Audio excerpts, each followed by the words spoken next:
21절부터 28절까지를 한번 보겠습니다. 로마서 3장 21절부터 28절까지의 말씀입니다.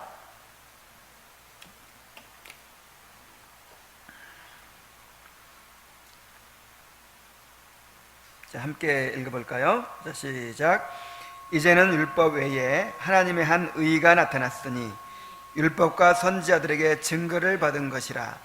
곧 예수 그리스도를 믿음으로 말미암아 모든 믿는 자에게 미치는 하나님의 의인이 차별이 없느니라. 모든 사람이 죄를 범하였음에 하나님의 영광에 이르지 못하더니 그리스도 예수 안에 있는 속량으로 말미암아 하나님의 은혜로 값없이 의롭다 하심을 얻은 자 되었느니라. 이 예수를 하나님이 그의 피로써 믿음으로 말미암는 화목 제물로 세우셨으니 이는 하나님께서 길이 참으시는 중에 전에 지은 죄를 간과하심으로 자기의 의로우심을 나타내려 하심이니 곧 이때에 자기의 의로우심을 나타내사 자기도 의로우시며 또한 예수 믿는 자를 의롭다 하려 하심이라. 그런즉 자랑할 때가 어디냐? 있을 수가 없느니라. 무슨 법으로냐? 행위로냐? 아니라 오직 믿음의 법으로니라. 그러므로 사람이 의롭다 하심을 받는 것은 율법의 행위에 있지 않고 믿음으로 되는 줄 우리가 인정하노라. 하나님은 다만 유대인의 하나님이 여기까지 보겠습니다. 우리가 지난주에 배운 내용이 뭐죠? 그리스도와의 연합. 그래서 그리스도와의 연합을 통해서 그리스도께서 이루신 모든 구속의 유익이 다 우리의 것이 된다고 했죠. 그래서 이제 그리스도를 믿음으로 그리스도 연합된 사람은 가장 먼저 이제 의롭다 하심을 받게 됩니다. 그래서 그것을 가리켜서 칭의라고 해요. 칭의. 자, 먼저 칭의란 무엇인가? 지금 하울링이 계속 있네. 자, 칭의란 무엇인가를 먼저 살펴보죠.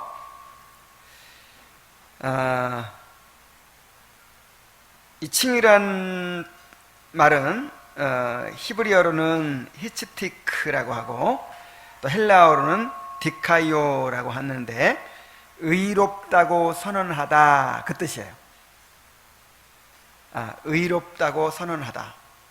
그러니까 법정적 의미로 법정에서 이제 이렇게 피고인에게 의롭다고 무죄 판결을 하는 이제 그런 데서 나온 말이에요. 그래서 이제 정죄의 반대죠. 정죄라는 말의 반대. 정죄가 뭐죠? 죄인으로 정하는 거죠. 이렇게 이제 죄인으로 벌받을 사람으로 확정하는 것이 정죄죠. 그 정죄의 반대. 다시 말해서 의로운 사람으로 하나님 앞에서 이제 의롭다고 선언을 받는 것입니다. 하나님께로부터. 그래서 칭의의 정의를 얘기하면 그리스도와 연합한 자에게 그리스도의 의를 근거로 하나님이 의롭다고 선언하시는 것이다. 이렇게 이야기할 수 있어요. 자, 그리스도와 연합한 자에게 그리스도의 의를 전가하여 이렇게 되겠네요. 전가하여 하나님이 의롭다고 선언하시는 것이다. 다시 말하면 하나님께서 우리를 죄가 전혀 없는 것처럼 또 그리스도께서 이루신 순종을 우리가 직접 이룬 것처럼 그렇게 여겨주시는 것입니다. 죄가 하나도 없는 것처럼. 근데 그것만이 아니고 예수님만큼 의롭다고 인정해 주는 거예요. 예수님처럼 우리를 똑같이 의롭다고 이렇게 인정해 주시는 것입니다. 그 칭의의 성격을 보자면 법정적인 의미라 그랬어요. 그래서 의롭다 하신다는 말은 의롭게 하신다 그런 뜻이 아니에요. 실제 상태는 의로워요, 안 의로워요? 의롭지 않죠. 실제 상태는 의롭지 않은데 의롭다고 법정에서 이게 선언하는 거예요. 법정적으로 선언하는 거예요. 그리고 이것은 상태의 변화가 아니라 신분의 변화입니다. 그래서 중생과 성화는 상태의 변화를 말하는 거예요. 중생은 우리 지난 주일날 배웠듯이 중생이 어떤 역사를 그랬어요? 죄를 씻고 그 다음에 굳은 마음을 제거하고 영적인 원리를 심는 역사라 그랬죠. 이게 중생이에요. 그리고 성화는 뭐냐면 우리 안에 있는 그 죄의 오염을 이제 점점점 해결해가는, 우리를 거룩하게 만들어가는 그런 역사가 성화죠. 그러니까 중생과 성화는 우리의 어떤 상태의 변화란 말이에요. 그러나 칭의와 양자됨은 이건 신분과 관계가 있어요. 우리 상태를 이야기하는 것이 아니라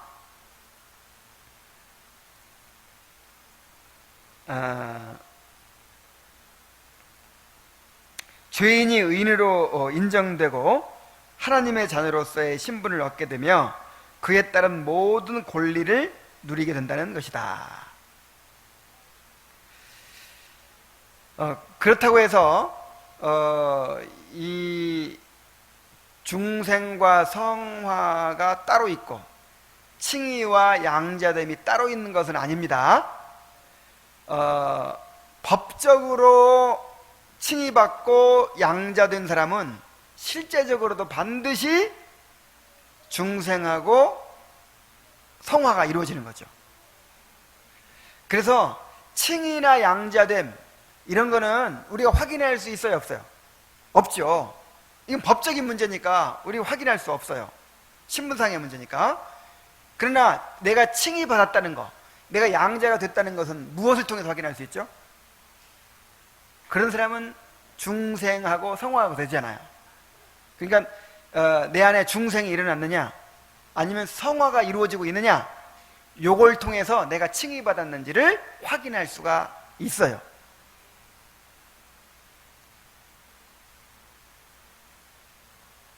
그래서 마치 이 칭의와 성화가 따로따로, 지금 우리가 칭의와 성화를 따로따로 배우는 이유는 이해하기 쉽도록 그냥 나눠서 얘기하는 것이지 실제로는 떨어져 있어요, 안 떨어져 있어요?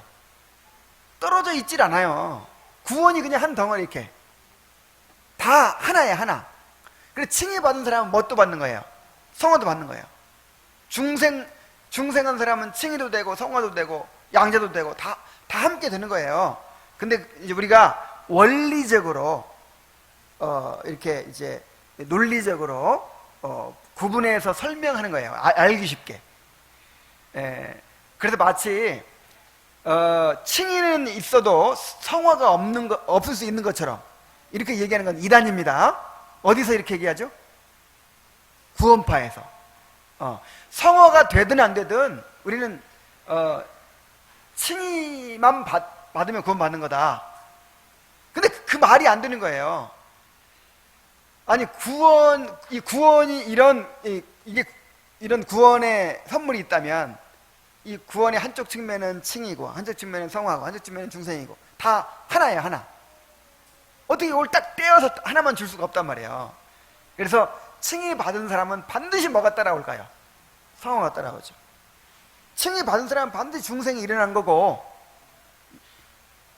그 다음에 성화가 따라오죠. 그래서 내가 과연 칭의를 받았는가, 의롭다 하심 받았는가, 뭘로 확인할 수 있다고요? 성화의 열매를 통해서 확인할 수 있다고요.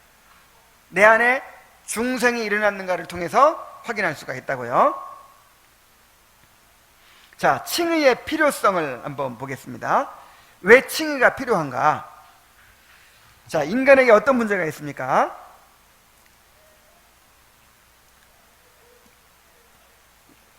자, 인간은 정죄 아래 있어요. 로마 3장 9절 봅니다. 로마 3장 9절. 그러면 어떠하냐? 우리는 나으냐? 결코 아니라. 유대인이나 헬라인이나 다 죄 아래에 있다고 우리가 이미 선언하였느니라. 자, 유대인이나 헬라인이나 다 어디 아래에 있어요? 죄 아래에 있어요. 그 다음에 19절을 한번 봅니다. 3장 19절을 보면은 우리가 알거니와 무릇 율법이 말하는 바는 율법 아래에 있는 자들에게 말하는 것이니 이는 모든 입을 막고 온 세상으로 하나님의 심판 아래에 있게 하려 함이라. 그래서 모든 사람들이 다 이 죄책과 죄의 오염을 지니고 있어요. 그래서 그거를 드러내려고 하나님께서 율법을 주셨단 말이에요. 못 깨달으니까. 내가 지금 암 걸린 거를 못 깨달으니까 뭘 해야 되죠? 엑스레이를 찍어봐야죠. 그것처럼 모든 사람이 죄책과 오염을 가지고 있어요. 전적으로 부패하고 타락한 죄인들이에요. 그것을 잘 모르니까 이거를 드러내려고 율법을 주신 거예요. 그래서 온 세상으로 하나님의 심판 아래 있게 하려 하십니다. 다시 말하면 전부 다 사형 선고 받은 사람들이라 이 뜻이에요. 정죄 아래에 있다 이 말은 죄를 지었기 때문에 전부 다 이제 기소된 상태예요. 기소. 법정용어로 따지면 얘기하자면 기소가 된 상태. 그래서 이제 하나님의 심판을 받게 되는 거죠. 다 죄인들이에요. 자, 그뿐만 아니라 또 한 가지 문제가 뭐냐면 인간은 자기 행위로 의로워질 수가 없어요. 20절에 그러므로 율법의 행위로 그의 앞에서 의롭다 하심을 얻을 육체가 없나니 율법으로는 죄를 깨달음이니라. 자, 율법을 완전하게 지킬 수만 있다면 지킬 수만 있다면 뭐 율법을 통해서도 구원받을 수 있을지 몰라요. 그러나 율법을 지킬 수 있는 사람이 있어요, 없어요? 없어요. 그래서 율법으로는 죄를 깨달을 수 있을 뿐이지 우리가 행위로는 하나님 앞에 의롭다함을 얻을 육체가 없다는 거예요. 우리가 맨 처음에 처음 창조함 받았을 때 하나님의 형상을 지니고 있었죠. 그 형상이 뭐였어요? 지식과 의로움과 거룩함. 그런데 그 지식과 의로움과 거룩함을 타락하면서 잃어버렸단 말이에요. 더 이상 이제 의로움이 없죠. 그래서 두 가지 문제가 있는 거예요. 두 가지. 소극적으로는 내가 지은 죄가 있어요. 적극적으로는 의의가 없는 거야. 그러니까 내 죄만 용서받는다고 구원받을 수 있는 게 아니에요. 하나님 앞에서 인정받을 수 있는 의의가 있어야 돼요.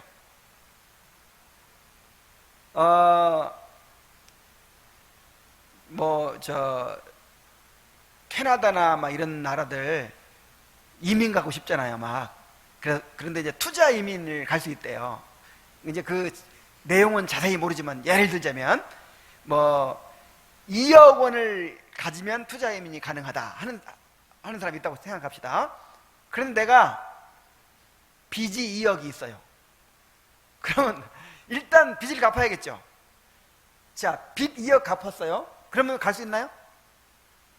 뭐가 또 있어야 돼? 투자할 돈 2억이 있어야 돼. 그러니까 우리는 지금 내가 지은 죄를 해결하는 것도 문제고, 죄를 이제 다 해결했어도 뭐가 있어야 돼요? 의의가 있어야 돼요. 의의가.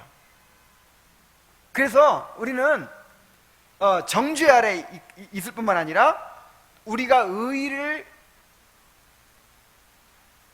행할 수가 없어. 그 의의를 마련할 수가 없어요, 우리 스스로. 그래서 우리는 우리 스스로의 힘으로는 이제 절망할 수밖에 없는 것이죠. 그래서 인간의 의의로는 안 되고 하나님의 의의가 필요하다는 거예요. 자, 의의는 두 종류의 의의가 있어요. 의의라는 말이 올바르다 그 뜻이잖아요. 율법을 잘 지키고 하나님 뜻대로 올바로 살아서 이렇게 이제 의로워지는 걸 말하는 건데, 그런 두 종류의 의가 있어요. 하나는 인간의 의, 하나는 하나님의 의. 자, 인간의 의는 뭐냐? 인간이 자기 힘으로, 자기 노력으로 그렇게 이제 율법을 행하고 선을 행해서 의로워지는 것을 인간의 의라고 그래요.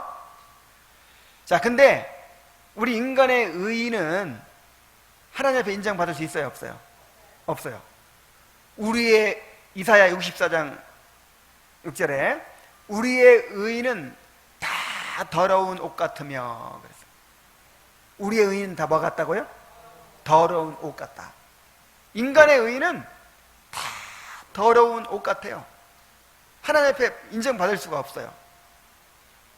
그래서 하나님께서 우리에게 의를 마련해 주셔야만 되는 거예요. 그래서 이 하나님의 의는 뭐냐? 하나님이 그리스도를 통해서 마련하신 의를 가리킵니다. 3장 21절 한번 보겠습니다.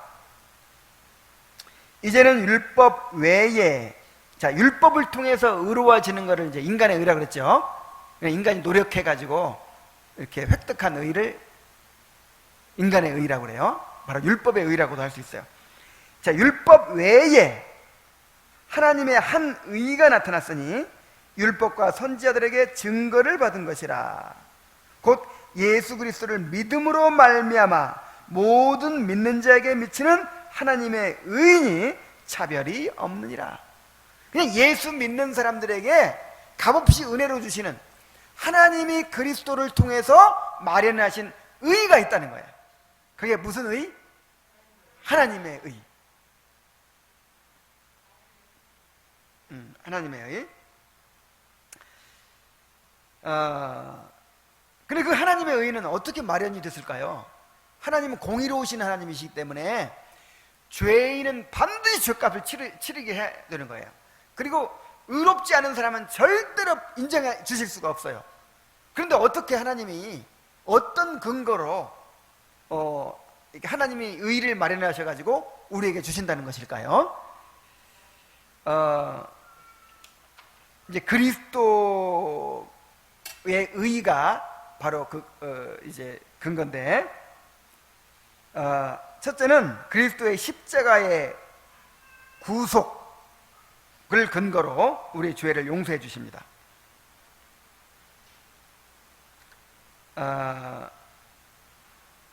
예수님이 우리가 받아야 될 죄의 형벌을 받으셨어요. 로마서 5장 8절에 우리가 아직 죄인 되었을 때에 그리스도께서 우리를 위하여 죽으심으로 하나님께서 우리에게 대한 자기의 사랑을 확증하셨느니라 그랬죠. 그리스도께서 누구의 죄를 위해 죽으셨어요? 우리의 죄를 위해 죽으셨기 때문에 우리의 죄가 다 사함받게 됐어요. 3장 24절을 봅시다. 그리스도 예수 안에 있는 속량으로 말미암아, 예수님께서 그 죄값을 갚아주셨다 이 말이에요. 하나님의 은혜로 값없이 의롭다 하심을 얻은 자 되었느니라. 갈라디아서 보면 3장 13절에 보면은 그리스도께서 우리를 위하여 저주를 받은 바 되사 율법의 저주에서 우리를 속량하셨다. 그러니까 예수님께서 십자가에 달려 죽으신 것은 의로운 죽음이 아니에요. 저주 받으신 거예요. 저주. 우리가 받아야 될 저주를, 하나님의 진노를 받으신 거예요. 그래서 우리를 대신하여 율법의 저주를 받으셔서 우리가 받아야 될 저주를 속량해 주셨다 하는 것입니다. 그래서 자, 아까 우리에게 어떤 문제가 있다 그랬어요? 우리의 죄로 인해서 정죄받았고, 그 다음에 또 한 가지는 우리가 의를 행할 수가 없고, 이런 두 가지 문제가 있었죠? 그러면 이제 예수님의 십자가의 구속을 통해서 한 가지가 해결된 거예요. 우리의 죄가 용서된 거예요. 자, 죄가 용서됐어요. 자, 근데 죄만 용서돼가지고 안 된다 그랬죠? 의의가 있어야지, 의의가.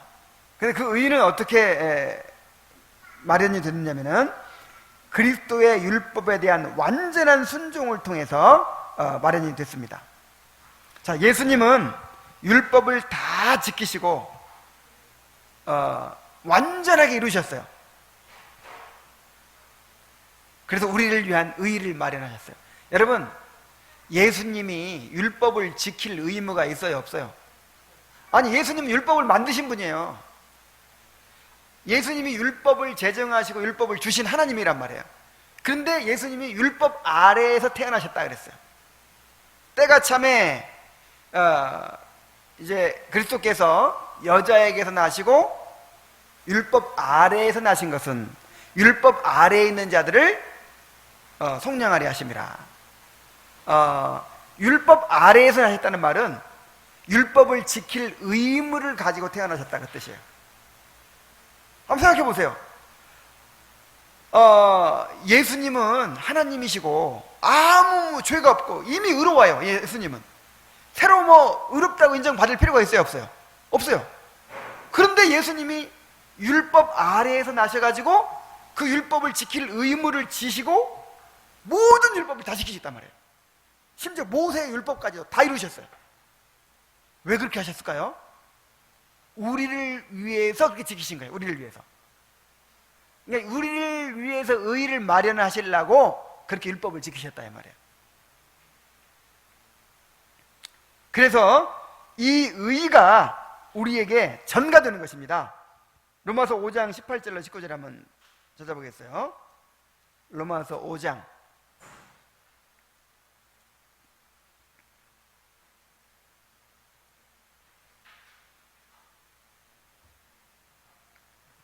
한 사람이 순종치 아니함으로 많은 사람이 죄에 있는 것 같이 한 사람이 순종하심으로 많은 사람이 의인이 되리라 그랬죠? 자, 아담 한 사람이 불순종한 것 때문에 모든 사람이 죄인이 된 것처럼 예수님 한 분이 완전한 순종을 하심을 통해서 우리 모두가 다 뭐가 됐어요? 의인이 된 거예요.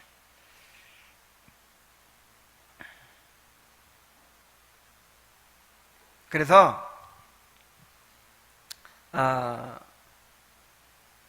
이제 우리가 믿음으로 예수님과 연합됐잖아요.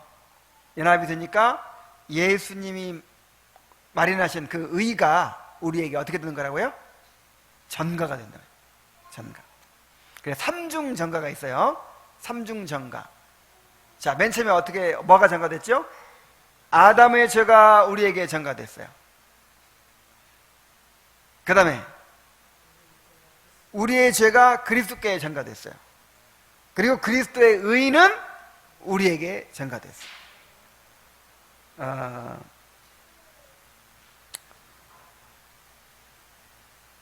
고린도후서 5장 21절 한번 보겠습니다. 고린도후서 5장 21절.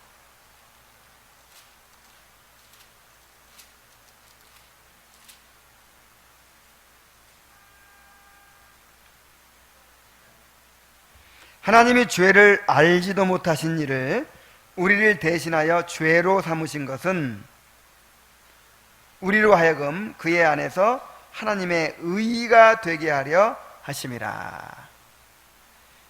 예수님을 우리의 죄로 삼으셨다. 그 이유는 이제 우리의 죄가 예수님께 전가됐다는 거죠.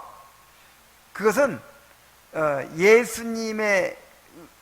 우리가 예수님 안에서 하나님의 의가 되게 하려 하심이라. 예수님의 의가 우리에게 전가되도록 하기 위해서다 하는 것이죠. 그래서 우리를 값없이 의롭다고 인정해 주시는 그 근거는 뭐예요? 그리스도의 순종입니다. 뭐라고요? 그리스도의 순종은 두 가지가 있다고 그랬죠. 예수님께 십자가를 지심으로 우리의 죄를 대속하신 것을 수동적 순종이라고 하고, 율법을 완전히 이루심으로써 우리의 의를 마련하신 것을 능동적 순종이라 그래요. 그러니까 항상 우리는 오늘날 이 복음 전할 때 뭐만 생각해요? 예수님의 십자가로 우리 죄가 용서됐다, 이것만 생각하죠. 예수님의 십자가로 우리 죄가 용서됐다. 그러니까 이거는요, 이게 전부가 아니에요. 하여간 예수님의 예수님의 모든 삶이, 율법을 완전하게 지키신 삶, 근데 십자가, 부활, 승천, 하나님 우편에 앉으심, 이 모든 것이 다 우리의 구원이 되는 거예요.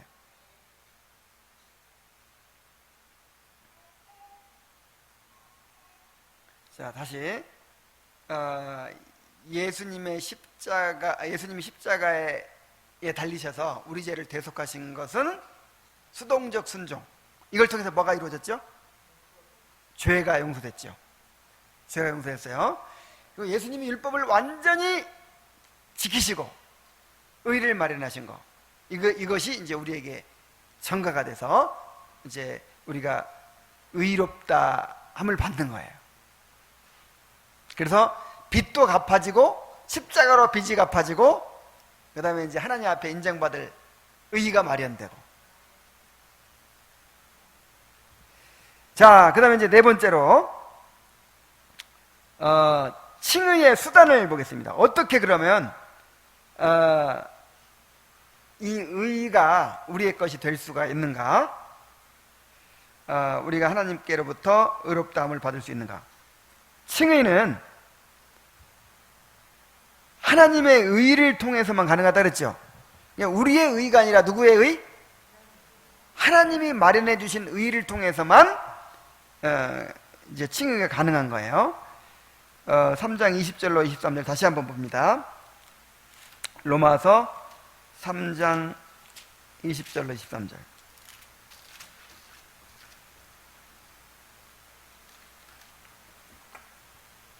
그러므로 율법의 행위로 그의 앞에 의롭다 하심을 얻을 육체가 없나니 율법으로는 죄를 깨달음이니라. 이제는 율법 외에 하나님의 한 의의가 나타났으니 율법과 선지자들에게 증거를 받은 것이라. 곧 예수 그리스도를 믿음으로 말미암아 모든 믿는 자에게 미치는 하나님의 의인이 차별이 없니라. 자, 이 하나님의 의의가 무엇으로 말미암아 미친다고요? 믿음으로 말미암아. 모든 사람이 죄를 범하였음에 하나님의 영광에 이르지 못하더니 그리스도 예수 안엔 속량으로 말미암아 하나님의 은혜로 값 없이 의롭다 하심을 얻은 자 되었느니라.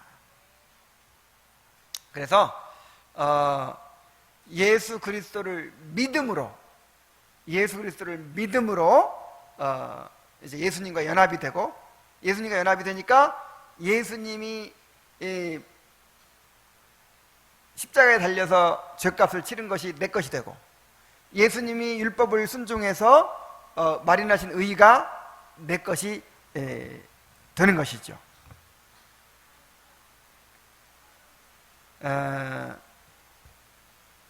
그래서 이제 제가 자주 이 이제 비유를 들어서 설명을 했었는데, 이제 우리나라에 온 이 중국 동포 처녀가 있었어요. 불법 체류자로 왔어요. 지금은 이제 오기가 쉽다는데 옛날에 오기 어려울 때 불법 체류자로 왔어요. 올 때는 브로커를 통해서 막 집을 팔아서 그렇게 오는 거예요. 엄청난 돈을 들여서. 근데 와가지고 발각돼가지고 잡히면 어떻게 되죠? 추방되는 거잖아요. 그런데 이제 이 약점을 노리고 이 처녀를 계속 괴롭히고 노예로 삼고 막 이런 사람이 있는 거예요. 그런데 이제 자기가 불법 체류자이기 때문에 어쩔 수가 없어요. 빚은 엄청나게 졌지. 그 다음에 돈을 벌어서 가야 되는데 지금 이 돈을 다 뺏어가고 있는 사람이 있어요. 이 약점을 잡고. 그걸 갚을 수는 없어. 갚을 수가 없고. 그 다음에 이제 곧 들키면 어떻게 돼요? 발각되면 이제 추방되고. 자, 이런 딱한 사정을 어떻게 하면 해결할 수 있을까요? 부잣집 한국 남자를 만난 거야. 아주 그냥 사랑에 빠져버렸어. 그래가지고 결혼해버렸어요. 결혼하니까 어떻게 됐어요? 이제 이 남자의 국적, 신분이 전가가 되는 거예요. 자, 남자가 그 빚 갚아줄 거야, 안 갚아줄 거야? 부자니까. 갚아줘. 빚 다 갚아주고, 그 다음에 남자 재산이 다 누구 것이 돼? 내 거야. 아파트 사놓은 거, 내 것이 돼. 그리고 국적이 생겨버렸어요, 이제. 한국 국적이. 바로 이런 원리예요.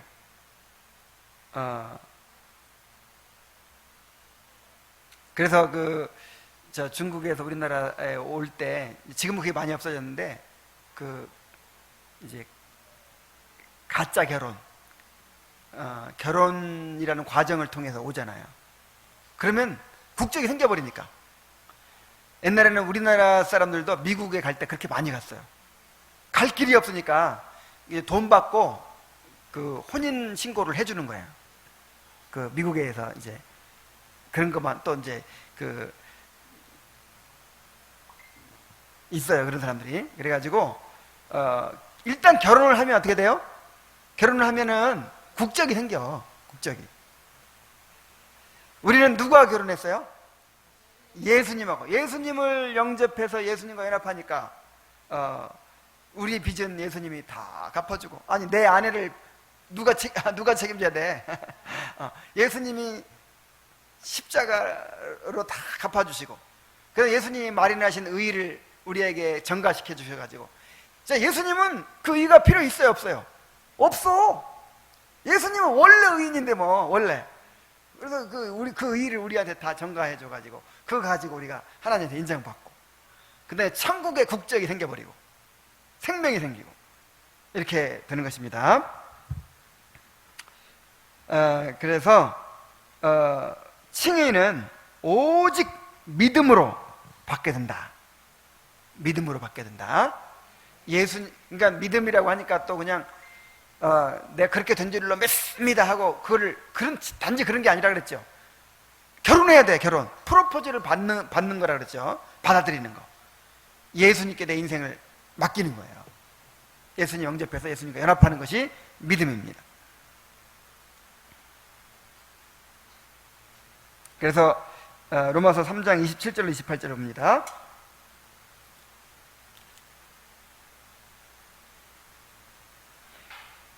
그런즉 자랑할 때가 어디 있느냐? 있을 수가 없느니라. 무슨 법으로냐 행위로냐? 아니라 오직 믿음의 법으로니라.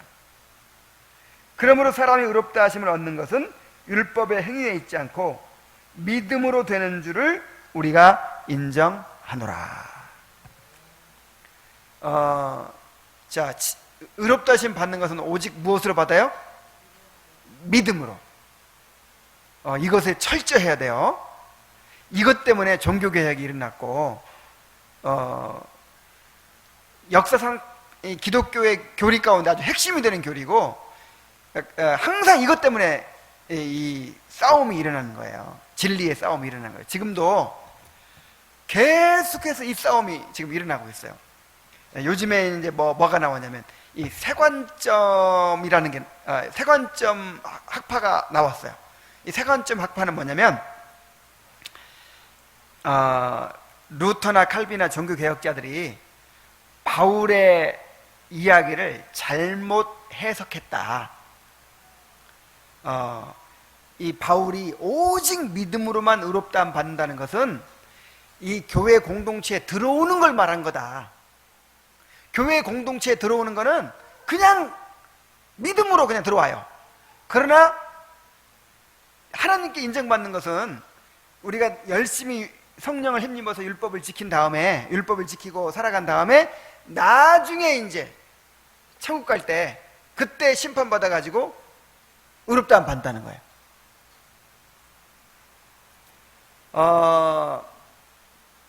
자, 왜 그런 얘기가 나오냐면, 자, 오늘날 그냥 믿음으로 구원받았다고 하는 사람들의 변화가 있어요, 없어요? 없죠.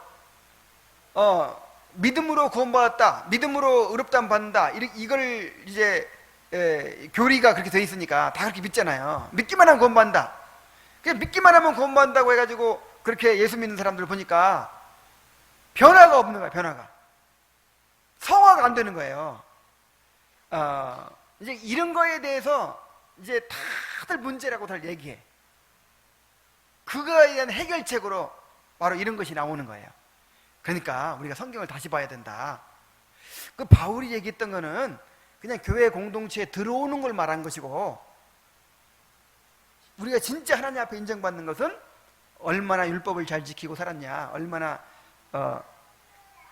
이제 거기다 또 은혜를 갖다 붙이죠. 은혜로, 성령으로 이제 지킨 거, 그거를 가지고 나중에 하나님 앞에 최종적인 평가를 받는다는 거예요. 그러니까 너무 그럴싸해. 맞아, 그러면 그렇지. 그냥 믿기만 한다고 구원받을 리가 있어? 그러면 그렇지. 그래가지고 많은 사람들이 여기에 또 휩쓸리고 있어요. 여러분 지금 이 믿기만 하면 구원받는다는 말이 잘못된 거예요? 아니면 그 내용이 잘못된 거예요? 내용이 잘못된 거지. 그 말은 옳아요. 그죠? 믿기만 하면 구원받죠? 근데 믿는다는 것이 정말 예수님을 영접하고 온전히 예수님께 나를 드리는 거잖아요. 회심하는 거잖아요. 회심. 그래서 중생과 회심이 없는 게 문제지. 거듭나지 못해서, 진정으로 회심하지 못해서 변화가 없는 거예요. 오직 믿음으로 말미암아 의롭다함을 받는다, 요 교리가 잘못된 게 아니란 말이에요. 그래서 많은 사람들이 또 이런 식으로도 얘기를 해. 너무 믿음으로 구원받는다, 믿음 하니까 사람들이 변화가 없다는 거야. 그러니까 행위를 얘기해야 된대. 그래가지고 믿음만 얘기하지 말고 행위도 막 얘기해야 한대. 그래서 행위를 잘해야 된다. 막 그렇게 해야 된다는 거예요. 이것도 잘못된 거예요. 그러면 뭐가 되겠어요? 바리새인이 되지. 거듭나지는 못했는데 행위만 잘하려고 노력하면 뭐가 돼요? 바리새인이 되죠. 그래서 우리는 철저하게 오직 믿음으로 의롭다함을 받는다는 것을 전해야 돼요. 그러면서 정말 믿음으로 의롭다함 받는 사람은 신분에만 변화되는 것이 아니라, 법적으로만 변화되는 것이 아니라 실제로 뭐도 변화되게 돼 있어요? 상태도, 중생과 성화도 같이 가는 거예요. 그래서 진정으로 우리가 중생하기를, 회심하기를 구해야 되겠죠. 그는 이제 성령을 통해서 이루어지는 거죠.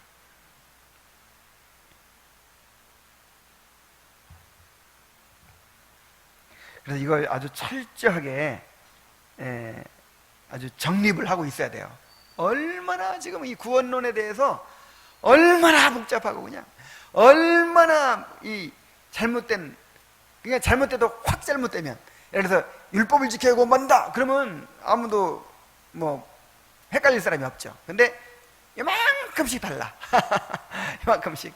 그래가지고 너무너무 옳은 것 같은데 나중에 가서 좀 달라져요. 그래서 우리가 이 아주 철저하게 잘 정립을 하고 있어야 돼요.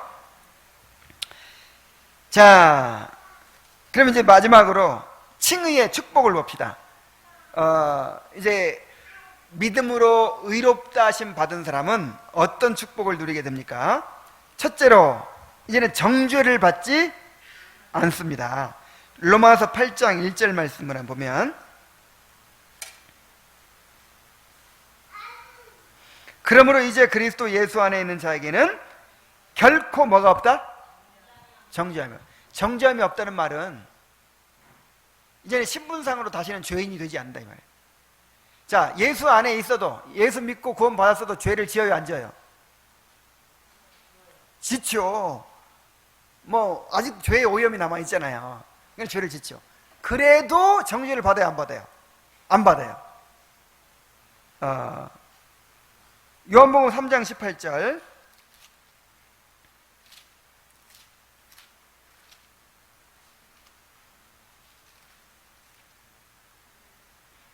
그를 믿는 자는 심판을 받지 아니하는 것이요, 그랬죠? 이제 정죄 심판을 안 받는다는 말이에요. 자, 왜 정죄가 없고 심판이 없을까요? 이미 판결이 났잖아요. 의롭다 하심 받았다 하는 것이 바로 판결이에요. 판결. 이미 하나님의 판결을 받았어요. 그 판결이 바뀔 수가 있어요, 없어요? 없는 거예요. 그리고 나의 의를 근거로 해서 판결을 했으면 내가 살아가다가 잘못된 죄를 짓고 또 막 하면 바뀔 수도 있겠지. 그냥 누구의 의를 근거로 판결을 했어요? 예수님의 의를 근거로. 그래서 우리는 끝까지 나중에 하나님의 심판대에 설 때까지 항상 누구의 의를 근거로 판단받아요? 예수님의 의. 그래서 우리가 성화를 위해서 막 힘써야 되죠. 그래도 항상 하나님께 인정받는 건 뭘로 인정받는다? 칭의. 이제 예수 그리스도의 의를 통해 인정받는다. 요걸 우리가 항상 기억해야 돼요. 그러니까 이제 성화를 위해서 막 힘쓰고 죄와 싸우고 하다 보면은 나도 모르는 사이에 내가 얼만큼 했느냐로 하나님께 사랑받고 안 받고 인정받고 못 받고 이렇게 자꾸 착각을 하게 돼. 이제 갓 예수 믿고 구원받은 사람은 누구의 의로 인정받아요? 예수님의 의로. 그 다음에 아주 그냥 50년간 예수 믿고 성화를 이루고 그렇게 거룩하게 산 사람은 누구의 의로 인정받아요? 역시 예수님의 의로. 항상. 그러니까 우리가 이렇게 살아가다 보면 백날 해도 변화가 없는 것처럼 보이죠. 그럴 때 항상 우리가 어디로 피해야 돼요? 예수님의 그 칭의 받은 것을 붙잡아야 돼요. 항상 내 상태에 따라서 하나님의 사랑이 왔다 갔다 하고 하나님이 왔다 갔다 하고 이런 거 아닙니다. 항상 우리는 예수님의 의로 인정받는 거예요. 자, 로마서 8장 33절부터 34절 봅니다.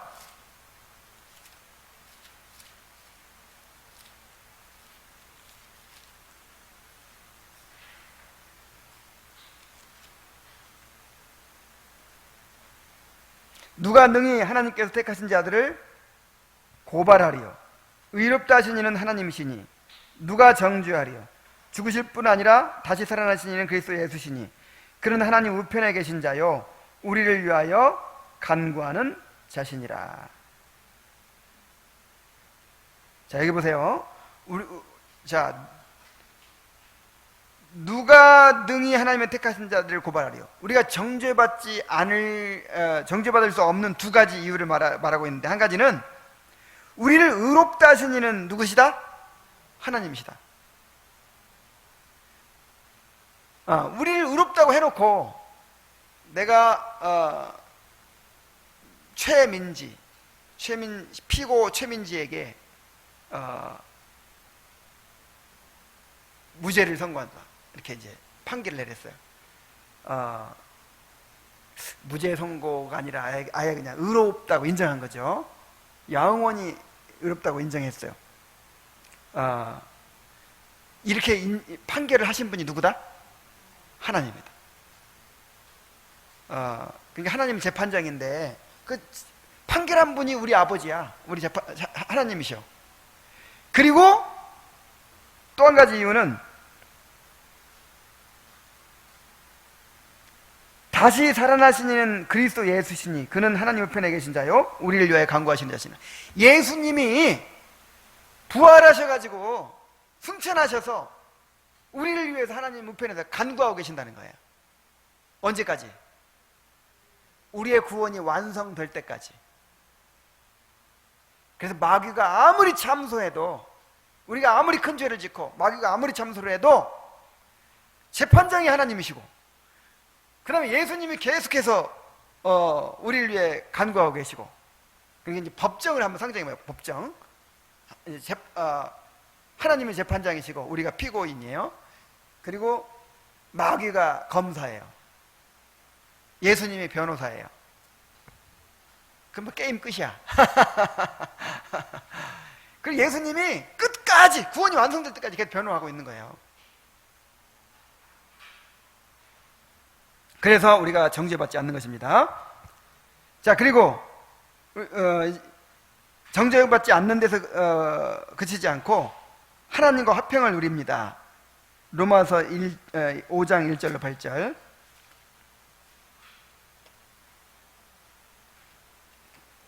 로마서 5장 1절로 8절. 자, 그러므로 우리가 믿음으로 의롭다 하심을 받았으니 우리 주 예수 그리스도로 말미암아 하나님과 화평을 누리자. 또한 그로 말미암아 우리가 믿음으로 이제 화평을 누린다는 것은 이 화평, 평안, 평강, 평화 다 같은 말이에요. 영어로는 peace, 히브리어로는 샬롬, 헬라어로는 에이레네라고 하죠. 다 같은 거예요. 화평이나 평강이나 평안이나 평화나. 이 화평은 하나님과 화목된 결과로 우리 마음에 누리는 평화를 말하는 거예요.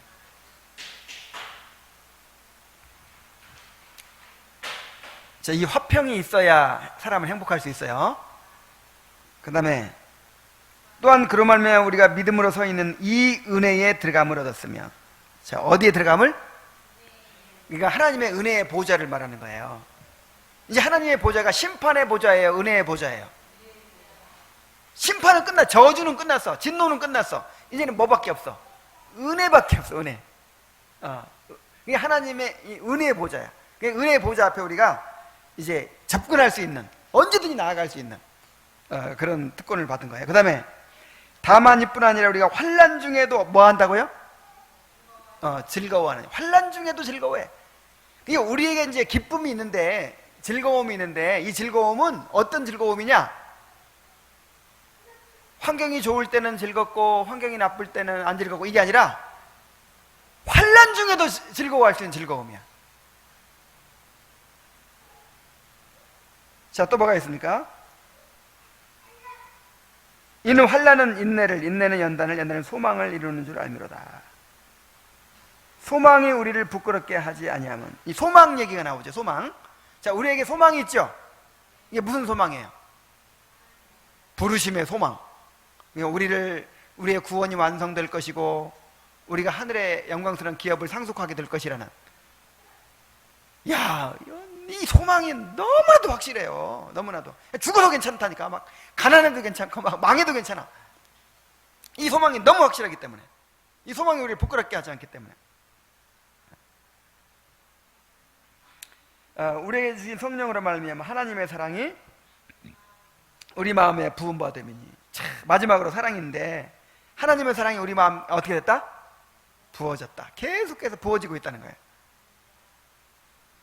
이 사랑을 설명합니다. 우리가 아직 연약할 때 기약대로 그리스도께서 경건하지 않은 자를 위하여 죽으셨도다.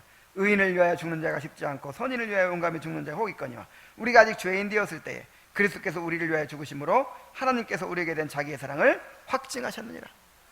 이야, 이런 조건 없는 사랑, 무조건적인 사랑, 자기를 희생하신 사랑, 이 사랑이 우리에게 부어지고 있다는 거예요. 야, 자, 한번 보세요. 자, 이제 볼펜으로 동그라미를 한번 쳐보세요. 자, 5장 1절에 하나님과 화평을 누리자. 화평에 동그라미 한번 쳐요. 화평. 그 다음에 2절에 이 은혜에 들어감을 얻었으며, 은혜의 동그라미를 한번 쳐보세요. 내가 한 가지 빼먹었네. 하나님의 영광을 바라고 즐거워하느니라 그랬죠? 영광이다 동그라미. 2절 끝에 영광이다. 자, 우리가 영광, 우리에게 영광이 주어졌어요. 그래서 이 그리스도인들은요, 사람이 이렇게 뭔가 영광 받고 싶잖아요. 영광 받고 싶은 욕망이 있죠. 근데 그리스도인들은 이런 걸 초월하는 사람들이에요. 왜 그럴까요? 최고의 영광을 소유했기 때문에. 아니, 예를 들어서 얼만큼 높아지면 만족하겠어요? 우리는 예수님만큼 높아진다니까? 근데 뭐 이런 세상의 명예나 이런 게 영광에 아쉬울 게 있겠냐 말이야. 자, 영광. 그 다음에 환난 중에도 즐거워하나니 그랬죠. 즐거워의 동그라미. 그 다음에 소망을 이루는 줄 알면 소망의 동그라미. 그 다음에 5절 밑에 하나님의 사랑이 우리 마음에 부음받으면 사랑의 동그라미. 이야, 이거 보세요. 맨 처음에 뭐가 있었어요? 화평, 은혜, 영광, 즐거움. 즐거움은 기쁨이죠. 기쁨. 그 다음에 소망. 그 다음에 사랑. 이야, 나는 여러분 행복하려면, 사람이 행복하려면 뭐가 필요할까요? 행복하려면 뭐가 필요할까요? 일단 돈이 좀 있어야죠. 돈. 그 다음에 좀 건강해야 되겠죠. 그 다음에 좀 이뻐야 되겠죠. 아니면 공부도 좀 좋은 학교도 나와야겠죠. 자, 요런 거 말이죠. 요런 거를 이제 이 도구적 가치라 그래요. 무슨 가치? 그러니까 내가 돈을 벌면 행복해진다고 생각하죠. 근데 왜 돈이 행복을 주는 건 아니에요. 돈을 가지고 있으면은 남에게 사랑받기 쉽고 인정받기 쉽고 안전해지고, 그러니까 돈이 그런 것들을 얻을 수 있는 도구가 된다 이 말이야. 그리고 돈을 가지고 얻고자 하는 그 사랑, 그 평안, 그게 절대적 가치예요.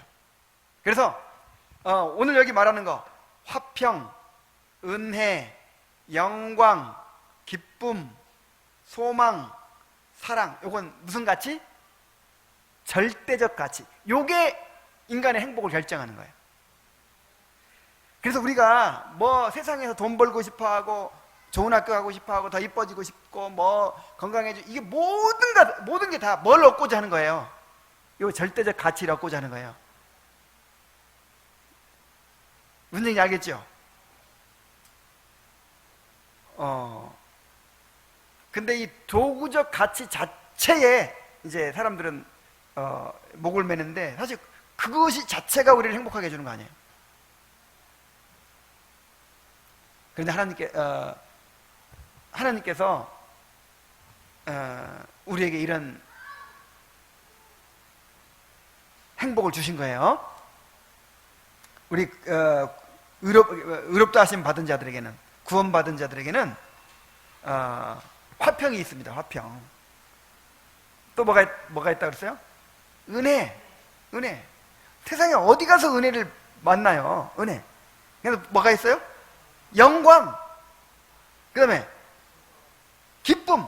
환난 중에도 기뻐한다니까. 환난 중에도 감옥에 갇혀서 기뻐하잖아. 그 다음에 소망. 부끄럽게 하지 않을 소망. 그 다음에 사랑. 근데 이거 한 가지가 다, 그러니까 이거 어떤 물건도 이게 중국산이냐 아니면 한국산이냐에 다르죠. 근데 이게 다 어느 나라 쌀이에요? 천국산. 그러니까 우리가 지금 이 도구적 가치에 목을 매가지고 얻으려고 하는 그건 전부 다 말하자면 이 세상이 주는 평화, 세상이 주는 영광, 세상이 주는 희망, 세상이 주는 사랑, 이런 거, 이 모조품이야, 모조품. 이런 거는 우리에게 진정한 만족을 주지 못해. 근데 여기는 전부 다 하나님께로부터 오는 거예요. 이 사랑이 무슨 사랑이라 했어요? 우리가 아직 죄인 되었을 때 우리를 위해 죽으신 그 사랑이래.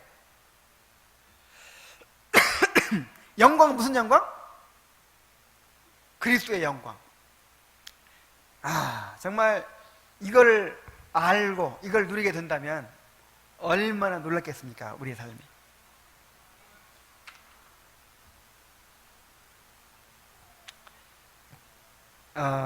정말 이런 놀라운 구원의 축복을 누리게 되시기를 바랍니다. 기도하겠습니다.